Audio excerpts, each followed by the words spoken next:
This is OwlUp, where learning happens in minutes, not hours.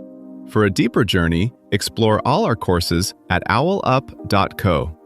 Now, let's dive in.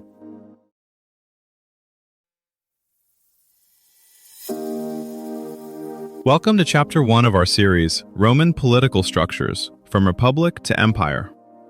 In this episode, titled From Kings to Republic, The Birth of Roman Political Systems, we'll explore the fascinating reasons behind Rome's dramatic shift from monarchy to a more democratic system. Get ready to uncover how this transformation laid the groundwork for one of history's most influential civilizations.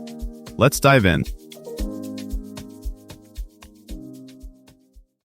A city that once swore it would never have a king again, later worshipped emperors as gods. In this episode, we drop into the chaos of Rome's final royal scandal and trace how rage, fear, and ambition hardened into the political blueprint of the Roman Republic. The twist is that Rome didn't simply get rid of kings and call it a day. It had to invent something to fill the vacuum. Overnight, Romans faced a question with no easy precedent. How do you govern a city too large for town hall consensus, but too proud to kneel to one man again? Their answer unfolded piece by piece, more like updating software in live production than unveiling a finished product. Old royal tools were stripped for parts, rewired, and redistributed. Command of armies, control of courts, stewardship of religion, guardianship of tradition. New roles emerged, each carving off a slice of the king's former power. Some posts protected wealth and lineage, others defended the ordinary citizen from being steamrolled. Across decades, these offices jostled, overlapped, and occasionally collided, slowly teaching Romans, and later the world, what a republic could practically look like. Some of the most important early choices weren't written as grand theories, they were crisis patches. Romans worried less about abstract liberty and more about stopping specific abuses they'd seen up close. Rigged trials, surprise taxes, soldiers loyal to one man instead of the community. So they tinkered with who could convene an army, who could propose a law, who could sit in judgment. Slowly, patterns formed. Terms were shortened, offices multiplied, and veto points appeared like circuit breakers in an electrical grid, meant to trip before any one line overheated. The first big experiment was the consulship. Instead of a single ruler, Romans chose 2 consuls each year, then wrapped them in limits. They could command armies, enforce laws, and preside over major rituals, but they served briefly, shared authority, and could be called to account once they stepped down. This made high office less like a throne and more like a rotating assignment with built-in exposure to criticism. Yet consuls didn't rule alone. An older institution, the Senate, stepped into a new role. No longer simply a king's council, it became the city's memory and strategic brain. Former magistrates filled its benches, bringing experience in war, finance, diplomacy, and religion. The Senate didn't formally pass laws, but it shaped what was thinkable. It advised on treaties, budgets, and emergency measures, creating a kind of long-term operating system beneath the annual churn of elections. Further down the social ladder, ordinary citizens met in assemblies that could vote on laws and elect officials. These gatherings were carefully structured. Votes were grouped, procedures formalized, omens consulted. Wealth and status tilted the field, but the principle that laws needed some form of popular assent took root. That expectation became a powerful brake on backroom deals, at least when citizens were mobilized enough to show up. Crucially, new offices emerged to plug specific gaps. Praetors specialized in justice, developing formulas for contracts and property disputes that merchants from Spain to Syria could predict and trust. Censors appeared to manage the census and public morals, deciding who counted as a citizen in good standing and who should be demoted.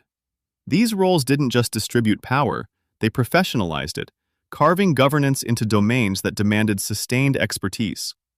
The sharpest innovation, though, came from below. Tribunes of the plebs. Born out of street-level standoffs, they operated outside the normal hierarchy, called their own assembly, and could interpose themselves physically and legally between a magistrate and a citizen. Their presence forced elites to negotiate, not merely command. Your challenge this week: whenever you hear a modern leader talk about checks and balances, trace one concrete feature, term limits, legislative committees, judicial review, back to a Roman ancestor, and note how that ancient solution still shapes political conflict today. Think of the early republic's offices as an architectural experiment in weight-bearing design. Each new role was another support beam added after a crack appeared. When consuls clashed with citizen expectations, Romans didn't write essays, they added tribunes with the power to halt a decision in progress.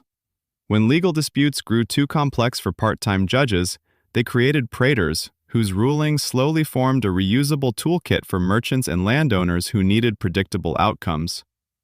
Look at how modern systems echo this layering.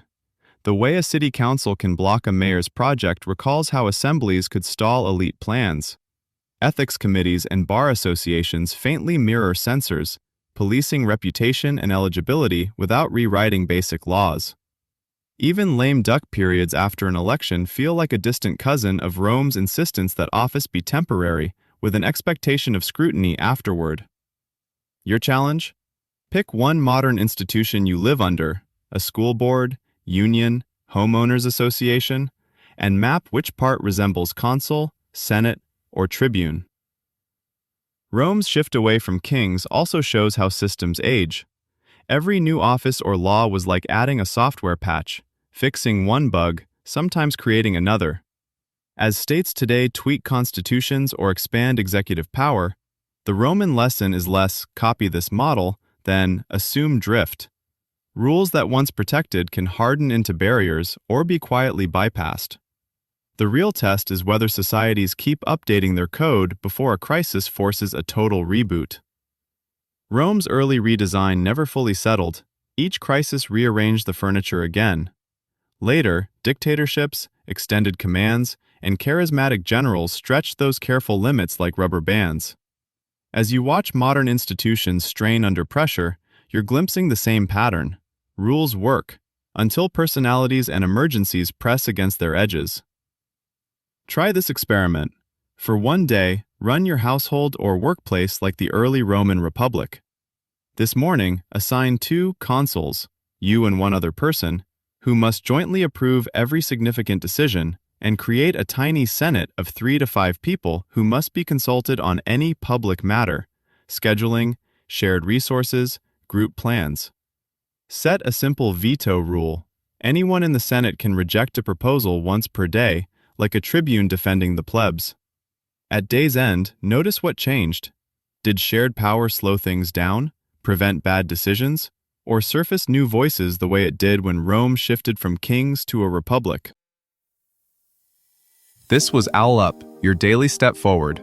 To keep learning with structured courses and more insights, go to owlup.co. Until tomorrow!